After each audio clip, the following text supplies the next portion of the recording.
This morning, as we gather here at this solemn place, surrounded by the beauty of nature, I cannot help but think of First Lady Claudia Lady Bird Johnson's iconic quote, "Where flowers bloom, so does hope," end quote. She said these words nearly 60 years ago, but they still ring true, especially here at this sacred ground. The landscape surrounding us, once a common field, is now a vibrant living memorial to the 40 passengers and crew members of Flight 93 who gave the ultimate sacrifice on September 11, 2001. The transformation of this special place and our dedication to its preservation in their memory give us hope that future generations will continue to come here to be inspired by the heroic actions of 40 ordinary people. I begin today with a special welcome to the thousands of students joining us virtually from across the country and the world as part of our Teach to Remember 9/11, a National Day of Learning. We thank the next generation and their teachers, representing 29 states across our nation, to include Hawaii, and ranging from middle schools, high schools, and 15 colleges, 238 schools in all, who are embracing our ceremony at this very moment this morning. In addition to schools here in the United States, also participating are students from Canada, Romania, and Ghana. We welcome all of you and thank you for allowing us to bring this beautiful ceremony and the spirit of the 40 heroes to your classroom. Good morning. My name is Stephen Clark, and for the past 10 years, I have had the honor of serving as the superintendent of the National Parks of Western Pennsylvania, which includes this special place. On behalf of the National Park Service, I extend a warm welcome to all of you joining us today, both virtually and in person at Flight 93 National Memorial. The National Park Service cares for some of our nation's most significant places. This hallowed ground behind me, the final resting place of the passengers and crew members of Flight 93, is one such place. Here, brave men and women made history and shaped our future.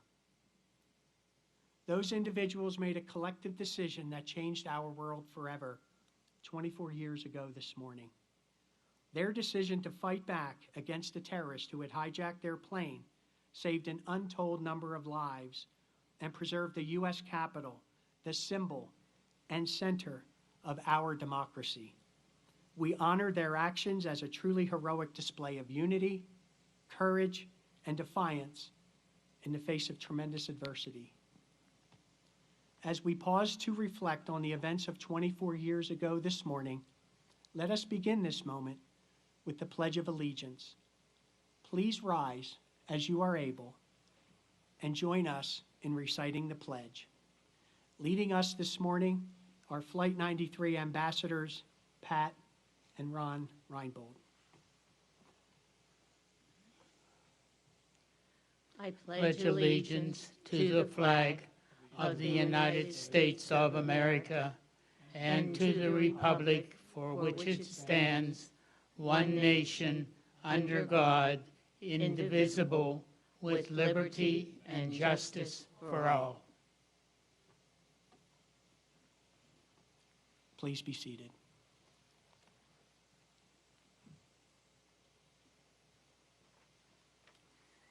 Thank you, Pat and Ron, Mr. and Mrs. Reinbold, as I like to refer to them, for leading today's Pledge of Allegiance and for your 15 years of dedicated service to this special place. I would also like to thank all of our Flight 93 volunteer ambassadors, both past and present, for their unwavering commitment in assisting us in fulfilling our mission. Friends, partners, colleagues, local, state, and federal elected officials here with us this morning, as well as members of the administration, welcome to this very special place. It is our honor to further extend this welcome to a delegation of senior officials from the countries of Canada, Australia, New Zealand, and the United Kingdom. Seeing the story of Flight 93 cross borders and impact people from all over the world reignites our daily commitment to always remember the heroes of Flight 93. Above all, and with heartfelt warmth, we welcome the many family members and loved ones of the passengers and crew members of Flight 93. We are honored that you are joining us this morning, both in person and virtually, from literally all over the world. We are forever grateful for your ongoing support to this memorial, its partners, and to the National Park Service through its mission of caring for this special place. You have seen us through many seasons and have assisted us in the growth in countless ways. In the spring, as wildflowers and trees bloom across these many acres after the harsh winters, we are privileged, truly privileged, ladies and gentlemen, that you return here year after year to honor your loved ones at their final resting place. Your participation in today's ceremony and your continued willingness to share their story with the world embodies the very essence of this sacred place, a memorial created to honor 40 individuals, most of them strangers to one another, who joined together as one over the skies of Western Pennsylvania with resolute heroism. It is with the spirit of their collective action that the National Park Service works side by side with our partners, neighbors, and community members to ensure that the 40 members whose names are inscribed on this marble wall behind me are never forgotten, and that this new generation and those that follow can learn from their inspiring story. We must always remember what happened 24 years ago today, when an attack on our nation brought forth an inspiring show of courage from the passengers and crew members aboard Flight 93. Confronted by an unprecedented situation, united as one, they drew upon a reserve of inner strength to face that challenge. It is our duty, and indeed our honor, to do all we can to meet our own challenges with the same spirit of strength, unity, and determination demonstrated by the 40 heroes that morning.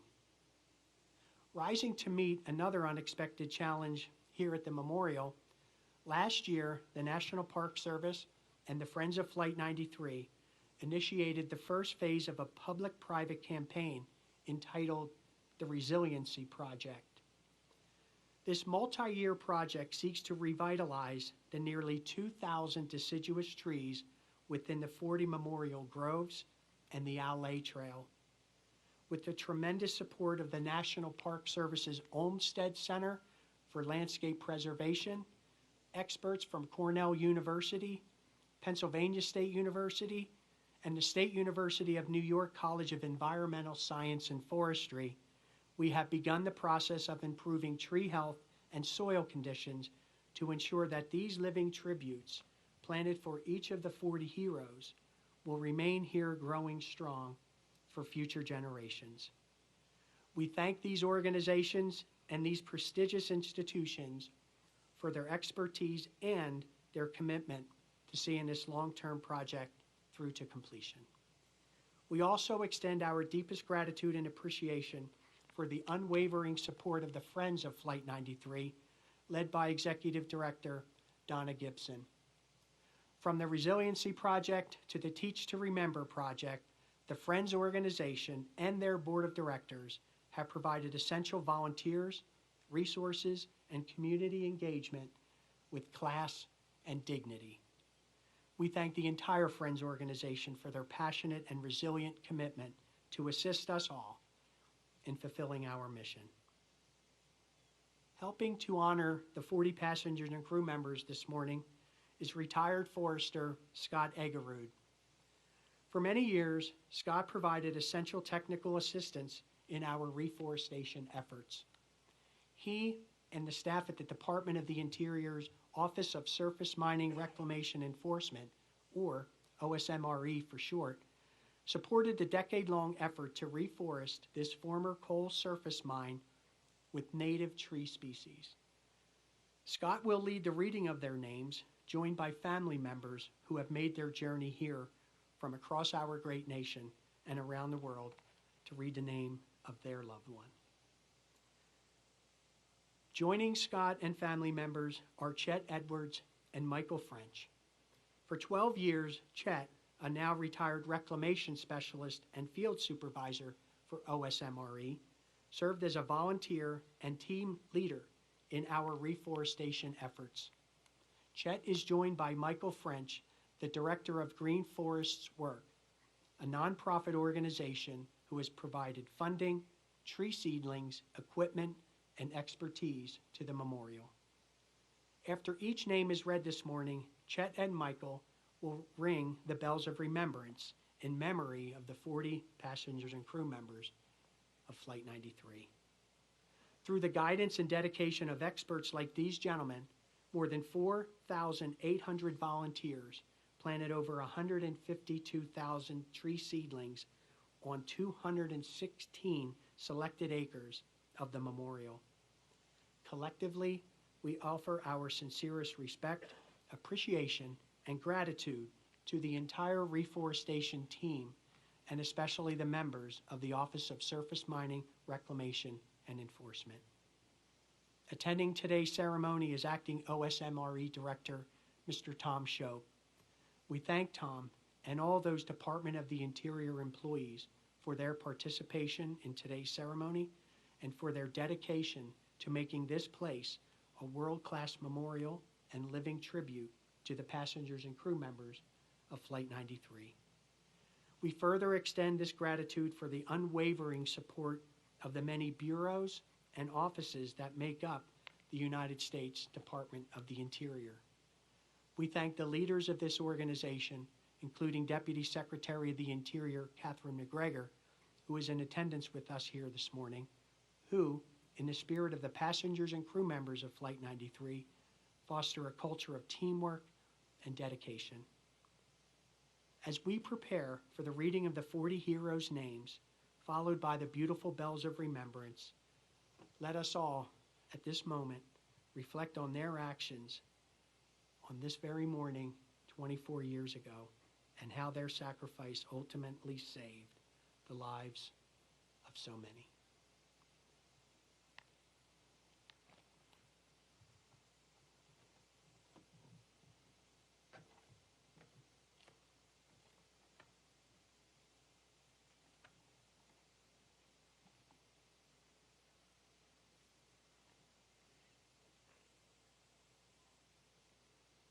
Christian Adams.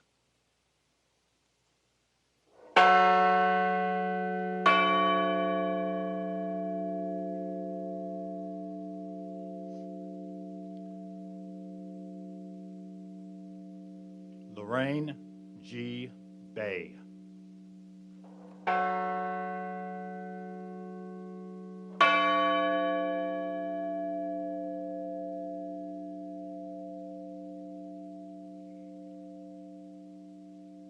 Todd M. Beamer.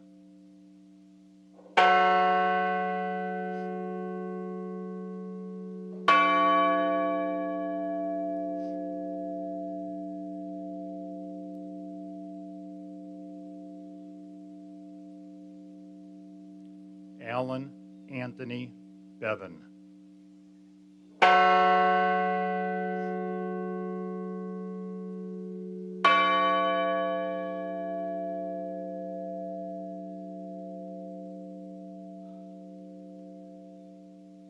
Gerald Mark Kendall Bingham.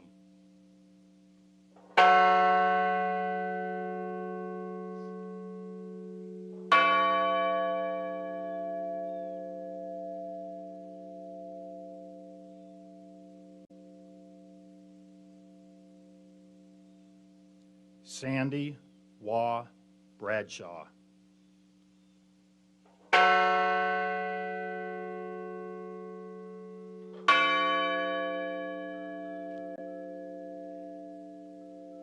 Diora Francis Bodley.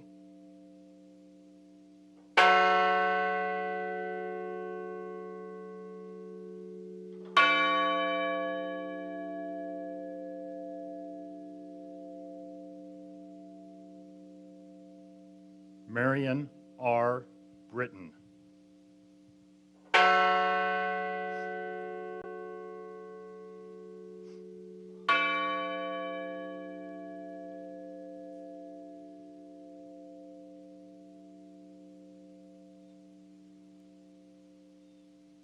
Thomas E.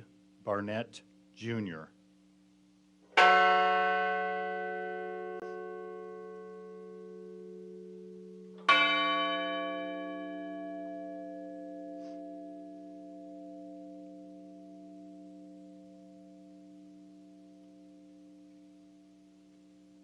William Joseph Cashman.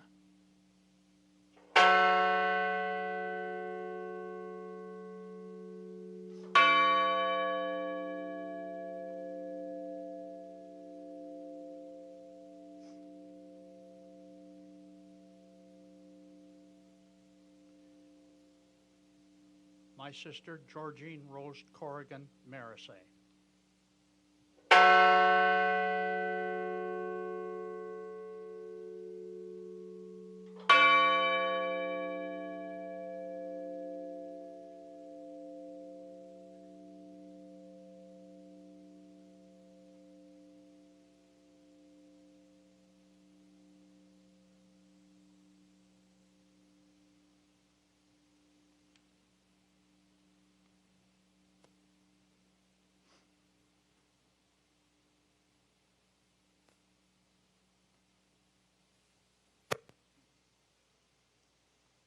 Patricia Cushing.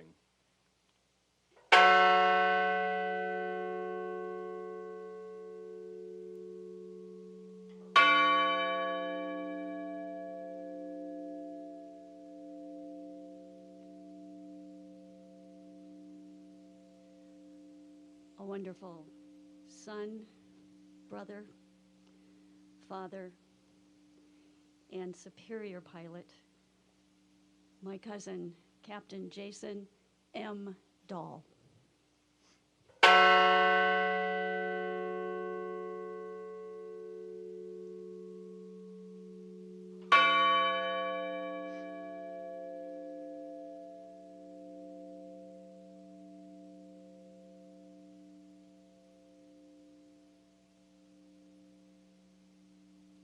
Joseph DeLuca.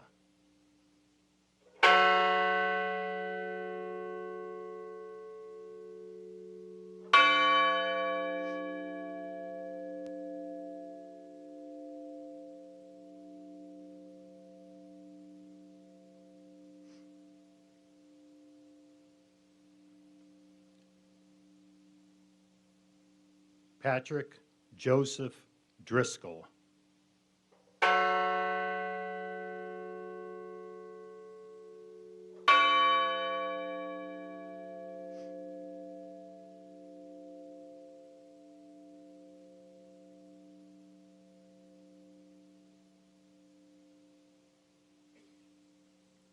Edward Porter Felt.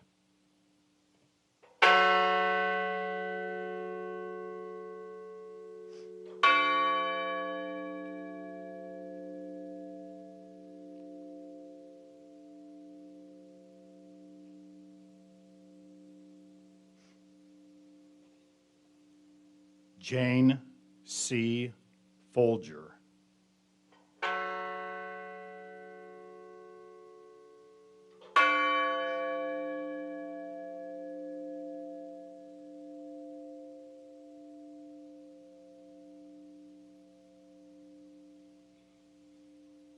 Colleen L. Fraser.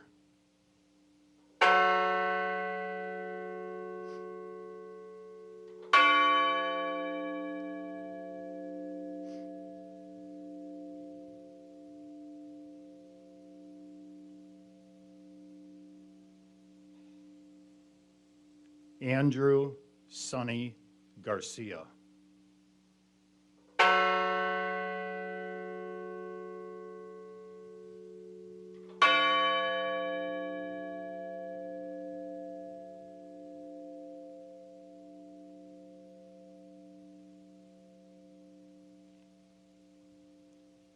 Jeremy Logan Gilk.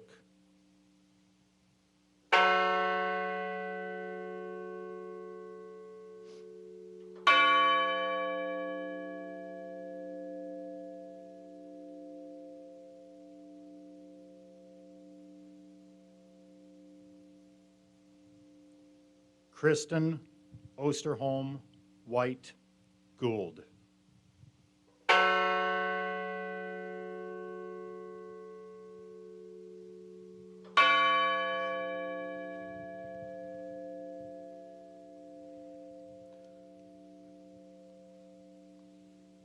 Lauren Catuzzi Grandcolas and unborn child.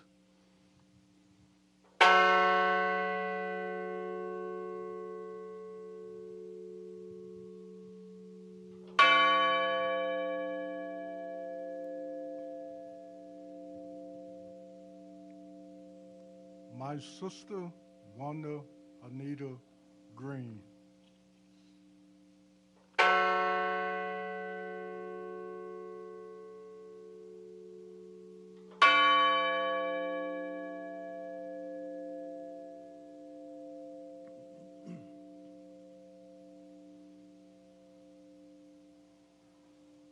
Donald Freeman Green.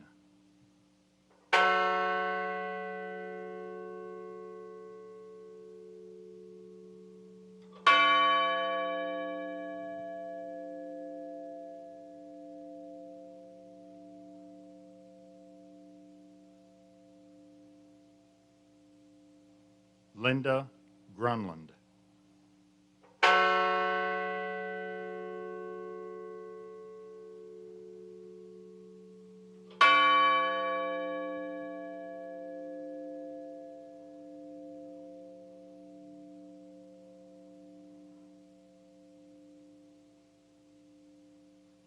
Richard J.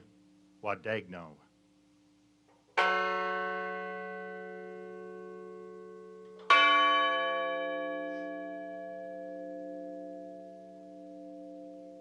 First Officer Leroy Wilton Homer.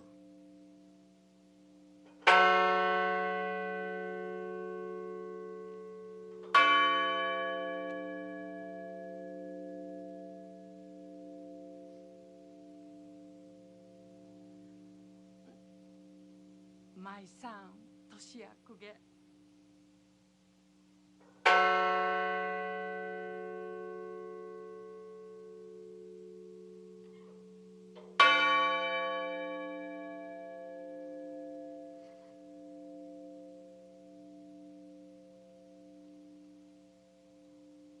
Cece Ross Lyles.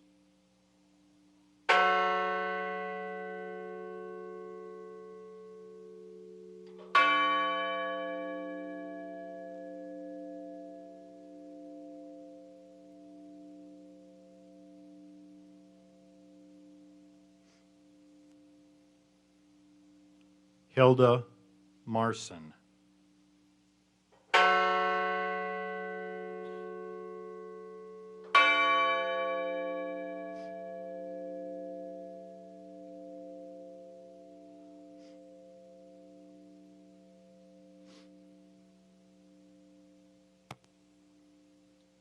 Waleska Martinez.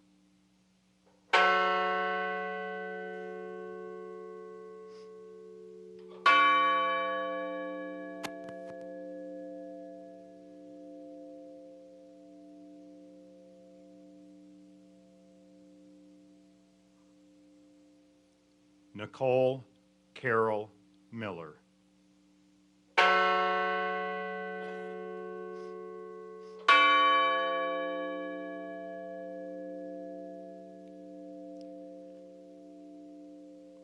Louis Joey Nacky II.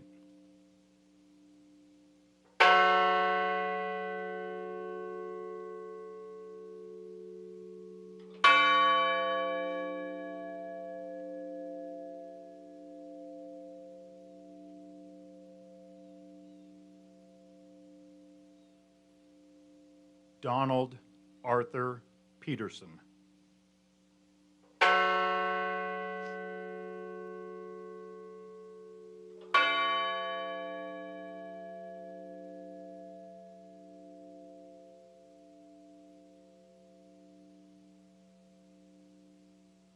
Jean Hoadley Peterson.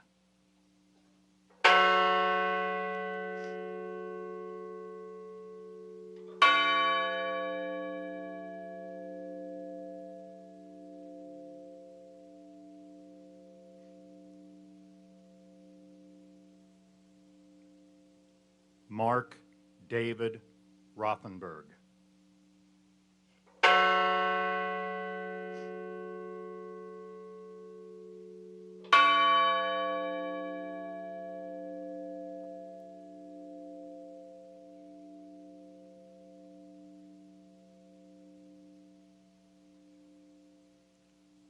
Christine Ann Snyder.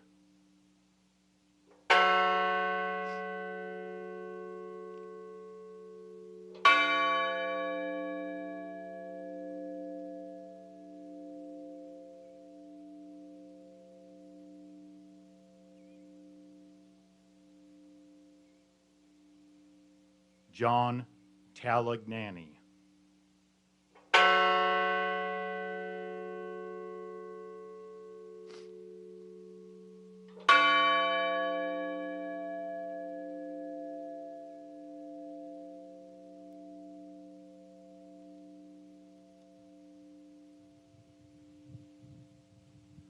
Honor Elizabeth Wenino.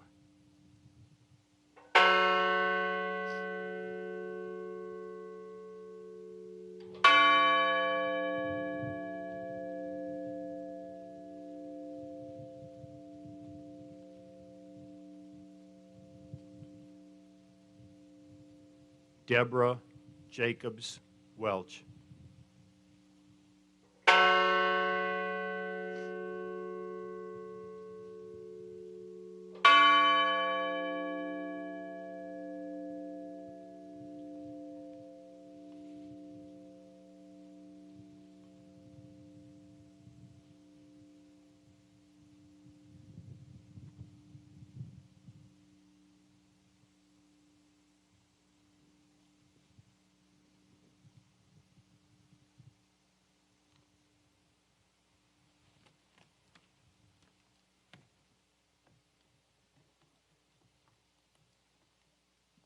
Thank you, Chet, Scott, Michael, and family members for that beautiful tribute to our 40 heroes. At this time, let us join together in spirit for a moment of remembrance and solitude by offering an interfaith prayer of resiliency, healing, and peace. Leading our invocation will be Reverend Robert J. Way. Pastor Bob, as he is better known, was a new pastor at the Good Shepherd Lutheran Cooperative in Shanksville, Pennsylvania on September 11th, 2001. He provided comfort and counsel to local community members and went on to serve as a volunteer ambassador here at the memorial and on the task force that helped develop this beautiful landscape you see here today. Reverend?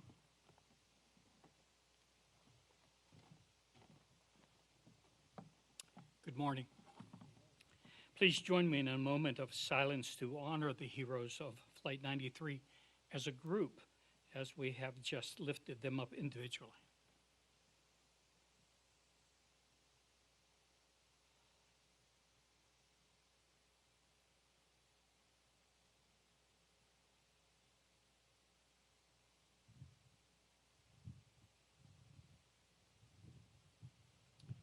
Thank you.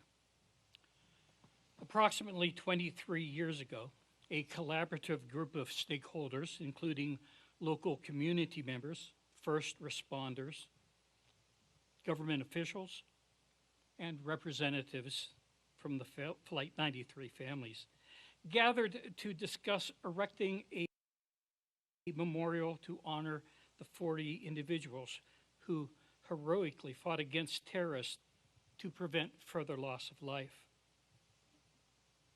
Our deliberations centered on creating a lasting tribute that would honor both their immediate sacrifice and as an enduring legacy of these courageous individuals. We extend our gratitude to Paul Murdoch for bringing our vision and our mission to fruition. What was once a common field is now a field of honor. It is our privilege to continue moving forward to preserve and nurture this hallowed place, hallowed not by us, but by the lives of your loved ones. When Adam Schaefer invited me to return and speak, I earnestly accepted the opportunity to continue in that mission and to further establish the vision of this field as a place of healing. Looking back, we might think that the healing began with the excavation and the repair of the land at the crash site. But even that beginning had a deeper intent, that what we would ultimately accomplish would be to transform minds and to mend, to heal broken hearts and broken spirits. You see, from the memorial grove of trees with its sense of a diverse unity to the diverse species of wildflowers that grow and change from spring to fall in the fields behind us, from the small but noticeable changes to the landscape here, which we refer to as the bowl, which I've always envisioned as hands cupped to embrace all who enter, to this memorial wall with its design, signifying again the connectedness of individuals. The wall continues to bring many people together as a family. The vision is one of bringing us face to face with the acknowledgement that life, true life, is experienced in this place. So I ask you to join with me in a moment of silence, a moment of reflection.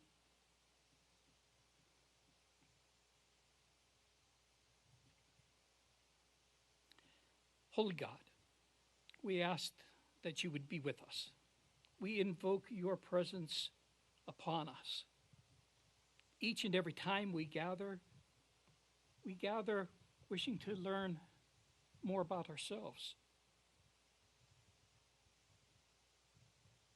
Comfort us as we espouse the ideal that hope lives within each of us. Be with our families as they continue to mourn even after many years, because loss is always loss.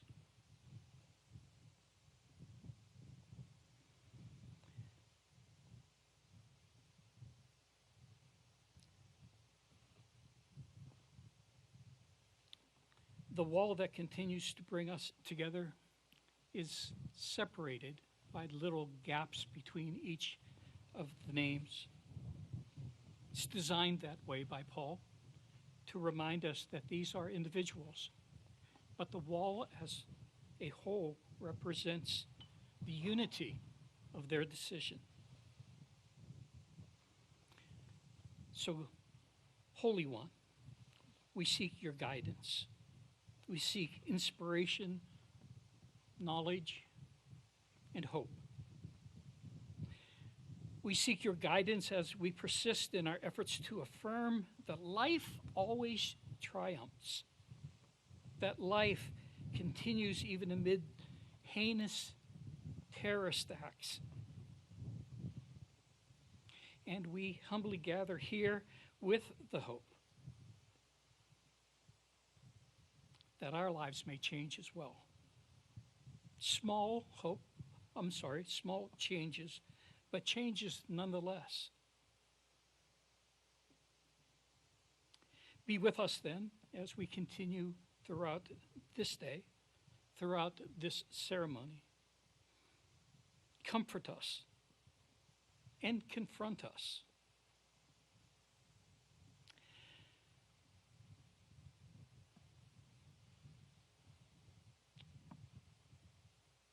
The philosopher John Stuart Mill once said, I won't quote, I don't know his exact words, but it went something on this order.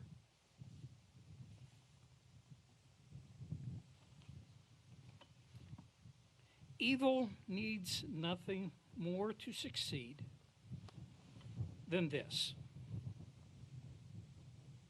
that good people would look on and do nothing. Indeed, it would be difficult to call that person good who fails to, at that very least, protest when evil is witnessed. So, Holy One, comfort and confront us.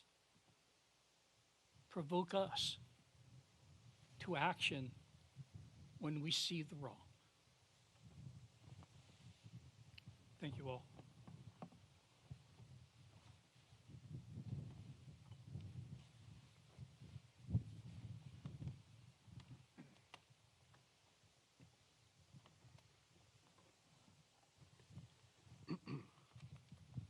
Thank you, Reverend Way.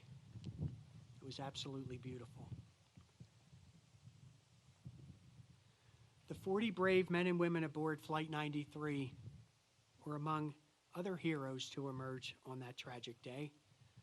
One does not have to look far to inspiring stories of tremendous strength and resiliency in the face of terror.